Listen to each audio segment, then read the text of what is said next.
आमचे मार्गदर्शक ज्येष्ठ कार्यकर्ते विलासराव पटकरे यांना कृपया विनंती आपण स्टेजवर यायचंय.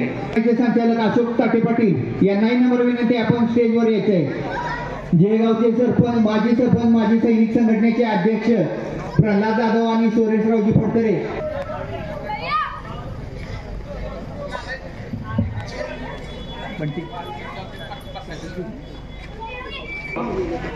आपल्या सर्वांचं मी मनापासून स्वागत करतो. जी हे राष्ट्रवादी काँग्रेस पार्टी यांच्यातर्फे कार्यक्रमासाठी उपस्थित असलेले पंचक्रोशीतील विजयनगर असेल, तासगाव असेल, गोजेगाव असेल, जाधववाडी असेल, दोंडेवाडी असेल, मुईकवाडी असेल,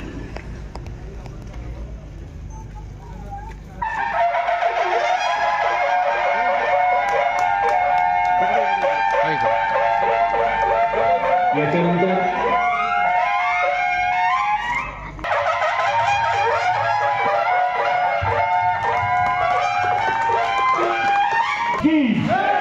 छत्रपती शिवाजी महाराज की. शशिकांत शिंदे साहेब आगे बढ़ो. शशिकांत शिंदे साहेब आगे बढ़ो. आता महाराष्ट्र राज्याच्या विधानसभेच्या निवडणुका चालू आहेत. व्यासपीठावरती आपले सर्वांचे लाडके उमेदवार शशिकांत शिंदे साहेब या ठिकाणी कांचनताई साळुंके या ठिकाणी उपस्थित आहेत.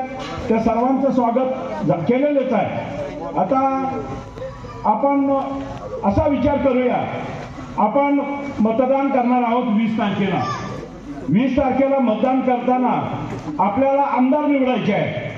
आमदार कसा असावा याचं एक ज्वलंत उदाहरण आपले शशिकांत शिंदे साहेब आहेत. आमदार कसा असावा, विधानसभेचं अधिवेशन चालू होणार 2 दिवसानंतर चालू होणार, तर शिंदे साहेब प्रत्येक भागात जाऊन गावागावामध्ये जाऊन काय प्रश्न आहेत, शेतकऱ्यांचे प्रश्न, तरुणांचे प्रश्न, काय प्रश्न असतील ते जाणून घेतात आणि मग अधिवेशनामध्ये आवाज उठवतात. मागच्या अधिवेशनाच्या वेळेला आपल्या या ठिकाणी साहेब आले होते. 10-15 लोक आम्ही होतो. साहेबांनी प्रश्न जाणून घेतले. महत्वाचा प्रश्न सोयाबीनला भाव नाही हा एक प्रश्न होता. विद्युत लाईट, शेतीला पाणी पुरवठा करणारी लाईट 12 तास कमीत कमी मिळावी हा एक प्रश्न होता. 2 दिवसानंतर साहेबांनी अधिवेशनामध्ये हा आवाज काढला, सोयाबीनला भाव का नाही. सोयाबीनला मागचं आघाडीचं सरकार होतं त्यावेळेला 7,000 रुपयाचा भाव होता आणि आताच्या वेळेला 4,000 रुपयेपर्यंत आलेला आहे. शेतकऱ्यांच्या प्रश्नासाठी विधानसभेमध्ये आवाज उठवणारे आपले आमदार आहेत. शेतकऱ्यांचा प्रश्न असू द्या, तरुणांचा असू द्या, कामगारांचा असू द्या, महिलांचा प्रश्न असू द्या, सर्व प्रश्नावरती आपले आमदार साहेब विधान परिषद गाजवतात. चांगल्या प्रकारे भाषण करतात आणि आपला मुद्दा ठासून पटवून देतात आणि मंत्री महोदयांच्याकडून त्याप्रमाणे आश्वासन घेतात आणि प्रश्न मार्गी लागवतात. असा आपल्याला आमदार पाहिजे. हे आमदार आपण निवडून देणार आहोत. आता दुसरं सांगतो तुम्हाला आमदार कसा नसावा. मागच्या वेळेला अपघातानं एक आमदार झाला. आमदार झाल्याबरोबर अधिवेशन चालू झालं. अधिवेशनाच्या पायरीवरती या आमदार महोदयांनी लोकप्रतिनिधींनी निवडून दिलेल्या आमदाराला शिव्यागाळी केल्या, त्यांचे कपडे फाडले आणि मग मतदारांनी डोक्याला हात लावला, अरे आपण कुणाला मतदान केलं. कुणाला मतदान केलं. आपण चांगल्या माणसाला मतदान करायला पाहिजे होतं. आपण चुकीच्या माणसाला मतदान केलं. हा पश्चाताप प्रत्येक मतदाराला झालेला आहे. त्याचप्रमाणे आता आपण पाहतो विकासाचे नावं चाललेले आहेत, विकासाची गाडी चाललेली आहे. विकास झाला. कुठे झाला विकास. आता आपल्या कोरेगाव विधानसभा मतदारसंघामध्ये फक्त सिमेंटचे खडीचे रस्ते झाले. का झाले सिमेंटचे खडीचे रस्ते. खडीची मशीन यांची, वाहतूक करणारे डंपर यांचे, कॉन्ट्रॅक्टर बरोबर 50% 70%ची भागीदारी यांची. 10 कोटीचं काम झालं तर 8 कोटी यांच्याच खिशात. मग विकास कोणाचा झाला. विकास यांचा झाला का ग्रामस्थांचा झाला. हा एक प्रश्न पडतो. अशी परिस्थिती आहे संपूर्ण या मतदारसंघामध्ये. रस्त्याच्या शिवाय काही कामं केले नाहीत. साहेब आपल्या गावामध्ये, आपल्या झेर गावामध्ये आपण शशिकांत शिंदे साहेबांना आतापर्यंतच्या झालेल्या प्रत्येक निवडणुकीमध्ये प्लसमध्ये आहोत. आपण जास्तीत जास्त मतं दिलेली आहेत. आपण आघाडी आहे, प्लसमध्ये आपण. मागच्या वेळेला आपण कमी प्लसमध्ये होतो. या वेळेला आपण चंग बांधलेला आहे की या वेळेला आपण प्रचंड प्लसमध्ये राहणार आहोत. प्रचंड मतदान, अधिक मतदान आपण या वेळेला शिंदे साहेबांना करणार आहोत. महाराष्ट्र सरकार या वेळेला आघाडीचं सरकार येणार आहे. ओपिनियन पोल येत आहेत. 170 180 आमदार आघाडीचे येणार आहेत. आपली पण शीट त्याच्यामध्ये दाखवतात की शशिकांत शिंदे साहेब विजयी होणार. आज आपण पाहतो 84 वर्षाचे शरदचंद्र पवार साहेब दिवसातून 4 सभा घेतात, 5 सभा घेतात. कुणासाठी सभा घेतात? ते फक्त महाराष्ट्राला चांगल्या रस्त्यावरती आणण्यासाठी सभा घेतात.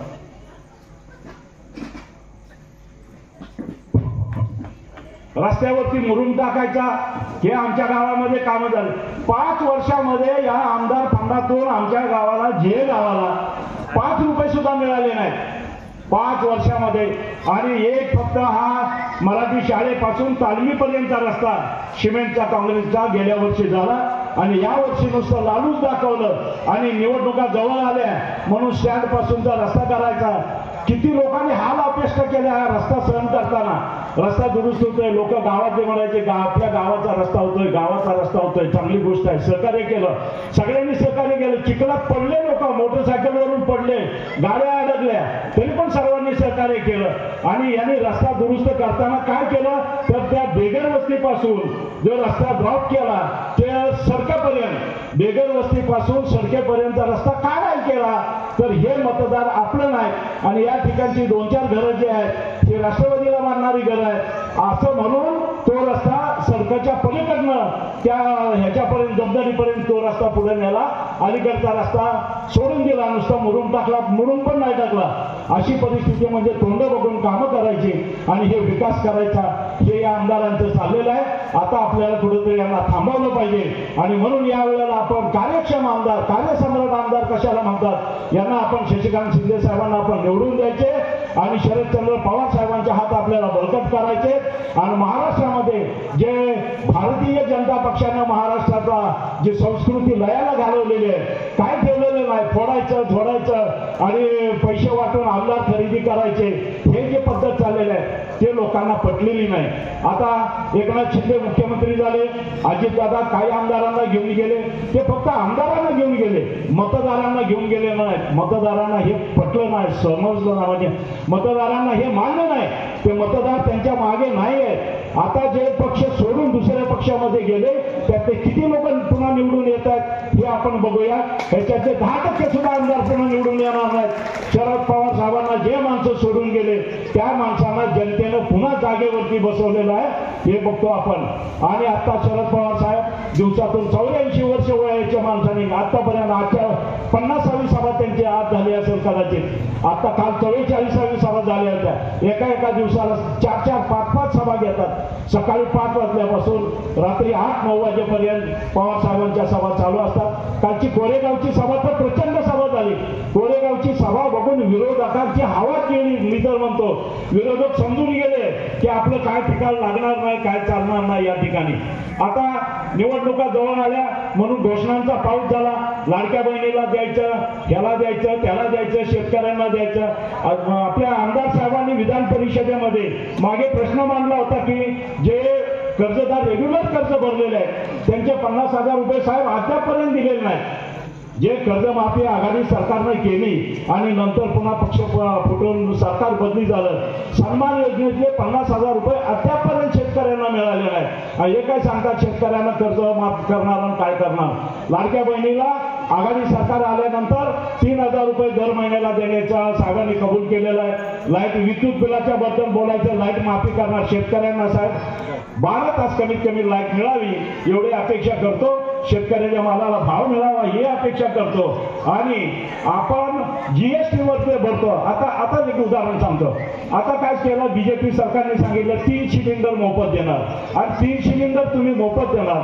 आता लोकसभेला जसा धक्का दाखवला त्यांना लोकांनी मतं नाही दिली तर 1100चं गॅस सिलेंडर लगेच 800 रुपयावरती आलं. म्हणजे इतके दिवस तुम्ही आम्हाला लुटलं, एवढे दिवस लुबाडलं, शेतकऱ्यांना लुबाडलं, महिला भगिनींना लुबाडलं आणि आता गॅसचं सिलेंडर हे 800 वरती आलं. 3 सिलेंडर तुम्ही मोफत देणार त्यापेक्षा सिलेंडर 600 रुपयावरती करा, 500 रुपयावरती करा. जीएसटी लावता शेतकऱ्याच्या मालाला जीएसटी लावला नाही पाहिजे ही एक भूमिका साहेब आम्ही विनंती करतो तुम्हाला. शेतकऱ्याच्या खताला किंवा शेतीमालाला कुठल्याही प्रकारे जे खरेदी शेतकरी करत असेल तर त्याला जीएसटी लावू नये अशी आपण विधानसभेमध्ये आपण मांडावी. आमच्या जे गावच्या वतीनं आपल्याला हार्दिक शुभेच्छा देतो आणि आपण नक्कीच कॅबिनेट मंत्री होणार आणि सातारा जिल्ह्याचे पालकमंत्री होणार एवढी अपेक्षा व्यक्त करतो आणि थांबतो. जय हिंद, जय महाराष्ट्र. माननीय आमदार शशिकांत शिंदे साहेब यांच्या प्रचाराच्या निमित्तानं आज इथे तुम्ही सगळेजण इथं उपस्थित राहिलात त्याबद्दल तुमचे जे आणि पंचक्रोशीतील सर्वांचे मी पहिल्यांदा स्वागत करते आणि आभारही मानते. आणि इथं उपस्थित आपले होऊ घातलेल्या विधानसभेचे आताचे उमेदवार शशिकांतजी शिंदे साहेब इथे उपस्थित आहेत. त्याचबरोबर आता सगळ्यांची नावं घेत नाही, कृपया मला माफ करा कारण साहेबांना पण पुढे जायचे. आणि आता ॲक्च्युली खरं सांगू का, मी इथं आले साहेबांच्यासाठी आले आणि साहेबांना पाठिंबा देण्यासाठी मी इथं आलेले. मला 2 हे करावं लागतं. त्यामुळे मी सांगितलं मला लाडक्या बहिणीवर बोला इथं उपस्थित आहे, पण मी 2 पक्षाच्या 2 ठिकाणी वेगळं बोलू शकत नाही. त्यामुळं मी इथं व्यक्तीवरती बोलणार आहे. कारण मी शिवेंद्र बाबांची कार्यकर्ते. भाऊसाहेब महाराजांनी मला राजकारणात आणलं पण माझा आता नेता म्हणलं तर शिवेंद्र बाबा. परंतु मी शिंदे साहेबांना इथं एक बहीण म्हणून मी त्यांना पाठिंबा देण्यासाठी इथं उपस्थित राहिले. आणि त्याचं कारण म्हणजे मागच्या वेळेला जरा थोडंसं तांत्रिक किंवा कसंही म्हणा एक चुकभूल झाली. शिंदे साहेबांनी मोठ्या मनानं मान्य केली आणि मीही ते मान्य केली. आमच्या दोघांकडनंही थोडासा जरा मतभेद झाले. त्यामुळं मागच्या वेळेला हे अपघातानं निवडून आलेला आमदार आपल्या डोक्यावर बसले, महेश दादा, आमचे दादा. आता या दादांचं तुम्हाला थोडक्यात सांगते. दादांचं जर म्हटलं तर त्यांचा निवडून आल्यानंतर काय कुठली आम्ही आत्तापर्यंत मी स्पष्ट सांगते कारण अशी चर्चा होती की मागच्या वेळेला महेश शिंदेचं तुम्ही काम केलं, आता शिंदे साहेबांबरोबर आहात. तर मी या निमित्तानं स्पष्ट सांगते की कुठलीही विधान घेऊन आम्ही कुठलेही इलेक्शन लढवलेलं नाही, ना मागचं ना आताचं. परंतु ही तत्व आणि ह्या व्यक्ती आम्हाला मागच्या वेळेला ओळखण्यात खरंच चूक झाली. खरंच चूक झाली. आपल्या पंचक्रोशीतल्या सगळ्यांनी आता सुद्धा हे सांगितलं की तो आमदार निवडून आणून दिल्यानंतर महेश शिंदेनी काय केलं, कुणाचं काय केलं. आता मला तर परवा दिवशी एक कळालं, कालच साहेब आपली सभा झाली आणि त्यावेळेला जिल्ह्यातली आमची लोक सगळी भेटली. त्यावेळेला म्हटली हिथं लागलेला शिवेंद्र बाबांचा बोर्ड, हिथं जो बोर्ड होता भाऊसाहेब महाराजांचा आणि शिवेंद्र राजांचा लागलेला बोर्ड होता तो एका रात्रीत कापून टाकला. इतकी विकृत मनाची ही जर नेतृत्व करणारी जर व्यक्ती असेल तर कशासाठी ते माहिती उभं करायचं आपण. त्यांना हे माहिती आहे की सातारा तालुका हा अखंड आहे आणि तो फक्त ना फक्त भाऊसाहेब महाराजांच्या विचारावर चालणारा सातारा आहे. ह्याच्यामध्ये कुणी ना खुपसायचं कारण नाही. तुम्ही आमदार होता, आमदारकीच्या लेवलला काम करायचं. तुम्ही स्थानिक स्वराज्य संस्थेचं लक्ष घालताय, ठीक आहे. परंतु बाबा इथनं जिल्हा परिषद DCC बँकेला उभे राहतात. मग तरी सुद्धा तुम्ही सोसायटीमध्ये रसद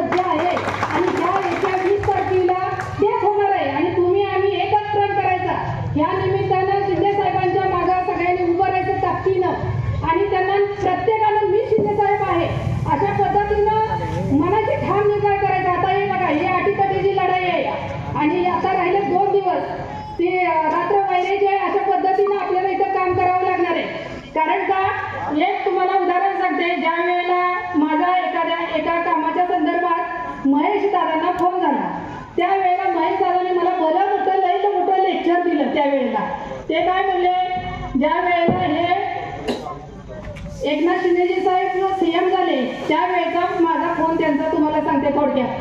त्यांनी मला काय सांगितलं की मी एक शिफारस पत्र मागितलं. ते मला म्हणले, ताई कशाला शिफारस पत्र आमची घेताय, आम्हाला तुमची शिफारस पत्र मागावी लागतील. तर मी म्हणलं हो, म्हणलं बाबा आमचं मंत्री तर होऊ द्या असं आपलं मी बोलले, सहज आपलं यांना ओघानं बोलले.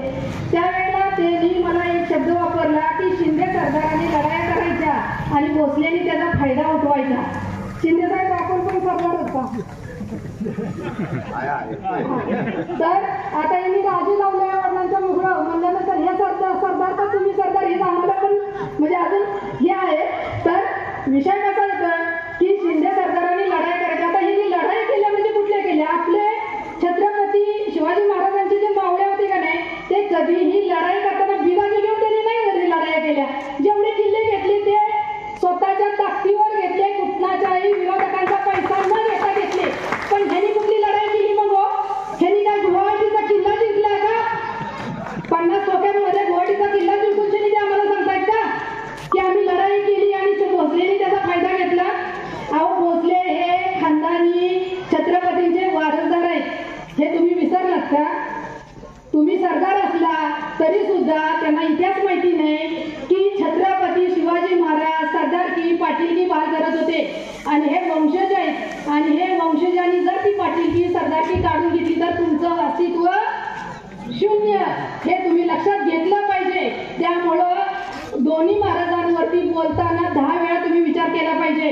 काय खाजगी मिटिंगामध्ये तर असं मला ऐकायला मिळालं की एकनाथ शिंदे साहेबांच्या बरोबर मी बसतो अँटी चेंबरमध्ये आणि हे दोन्ही महाराज आमची वाट बघत बसतात. अरे एवढी गुरमी एवढी मस्तीची भाषा तुम्ही बोलताय. आमदार असून शिवाय तुम्हाला ही शोभत नाही हो. मी दादा म्हणते तुम्हाला, बहीण या नात्यानं मी छोटी असो मोठी असो पण तुम्हाला एक सल्ला देते, असला तुमच्या पराभवाला तुमचा अहंकार आणि मी पणच कारण ठरणार आहे हे नक्की 100%. त्यामुळे तुमचा पराभव हा निश्चित आहे. 20 तारखेला 23 तारखेचा गुलाल हा शिंदे साहेबांचा, शशिकांत शिंदे साहेबांचाच असणार आहे. या निमित्ताने मी तुम्हाला ठाम आणि शिंदे साहेब या निमित्ताने तुम्हाला या जे पंचक्रोशी आणि देगापासूनचा सगळा जो हा पट्टा आहे जो भाऊसाहेब महाराजांना विचारांना धरून चालणार आहे, ही सगळी ताकद तुमच्या मागे 100% उभी राहणार आहे, यात काही शंका नाही. आज तुम्हाला सांगते, मी राष्ट्रवादीची कार्यकर्ती म्हणजे भाऊसाहेब महाराजांनी मला पत्र दिलं होतं आणि तालुका अध्यक्ष छोटं पद दिलं. 17 वर्ष मी तालुकाध्यक्ष म्हणून राहिले. त्या तालुकाध्यक्षाच्या ह्याच्यावरती माझी ओळख झाली. त्यावेळेला शिंदे साहेबांनी मला खूप मदत केलेली. मी असं म्हणणारच नाही, फक्त मागच्या वेळेला थोडंसं काय गफलत झाली ते आता मी विसरून गेले आणि साहेब पण विसरून गेले. परंतु त्यावेळेला ज्या साहेबांनी राष्ट्रवादी स्थापन केली आणि राष्ट्रवादीची ओळख म्हणून मला तिथं संधी मिळाली, त्या पवार साहेबांच्या वरती कोणी येताना टीका करते. अहो, आपली लायकी तरी ओळखून करावी टीका. आतापर्यंत तुमच्या माहितीसाठी सांगते, जो सुसंस्कारी नेता आहे ना तो कधीही पवार साहेबांची मापं काढत नाही. मोदीजी सुद्धा पवार साहेबांच्या बद्दल आदराने बोलतात. मग तुम्ही कोण हो? आता तो बोलतो कडकनाथ कोंबड्या खाऊन सदा कडकनाथ कोंबड्यांचं मटण खाऊन ते खोत, बरोबर ना? त्या खोतानी त्यांच्या वेगावरती टीका केली. अहो, आजार पण कुणाला येत नाही. मी पण कॅन्सर पेशंट आहे, पवार साहेब पण त्याला फेस केलंय त्यांनी. आम्ही दोघांही कॅन्सर पेशंट असून त्यांनी कॅन्सरला आम्ही मारणार आहे. मग तुम्ही आम्ही कोण? त्या ह्याच्यामध्ये आम्ही तसंही करत नाही. परंतु यांनी वाकडं तोंड ही असली भाषा करणं म्हणजे तुमच्या जीवाला हाड आहे का? म्हणजे कुणीही उठायला पवार साहेबांच्यावरती बोलत. मी व्यक्ती म्हणून बोलते, पक्ष म्हणून बोलत नाही. मला त्यांचा व्यक्ती म्हणून आदर आहे आणि कायम राहणार आहे. त्यामुळं ज्या ह्याच्यामध्ये ज्या सत्तेमध्ये ते आहेत होत, त्यांनी त्यांची लायकी विसरली. त्यावेळेला बोलताना घसरले ते. आणि आपले इथले विद्यमान जे आमदार होते त्यांनीही लायकी त्यांची दाखवली. कोणाची लायकी काढण्यात आपली उंची नाही हे त्यांनी ओळखून जावं. आणि येत्या 20 तारखेला शशिकांत शिंदेजी साहेबांचा चिन्ह आहे तुतारी वाजवणारा माणूस. त्याच्या समोरचं बटन दाबून त्यांनी आपण सगळ्यांनी त्यांना भरघोस मताने निवडून द्यायचे. हा निर्धार इथं सगळ्यांनी मनाशी ठाम निर्धार करायचा आणि येत्या 20 तारखेला त्यांना आपल्याला सगळ्या आपल्या भागातनं कसं जास्तीत जास्त मतदान मिळेल ह्याच्या सगळ्यांची तयारीला लागा. 2 दिवस बाकी आहेत. परत एकदा वेळ निघून गेली की परत ही वेळ येणार नाही. आपल्याला परिवर्तन ही घडवलंच पाहिजे. त्यासाठी तुम्ही सगळ्यांना मी तुम्हाला कळकळीची नम्र विनंती करते, हात जोडून सगळ्यांनी 20 तारखेला सगळ्यात जास्तीत जास्त मतदानाचा टक्का वाढला पाहिजे. कुणाचंही मतदान शिल्लक राहिलं नाही पाहिजे. अशा पद्धतीनं ताकद आपण शशिकांत शिंदे साहेबांच्या मागे लावावी, उभी करावी. आपण इथं माता भगिनी पण आहेत. तुम्ही ह्या आपल्या भावाला आपली हीच ओवाळणी आपण देऊ मताच्या रूपानं, अशी मी तुमच्या सगळ्यांना नम्र विनंती करते. आणि संयोजकांनी मला इथं 2 शब्द बोलण्याची संधी दिली त्याबद्दल त्यांचे मी आभार मानते. धन्यवाद ताई.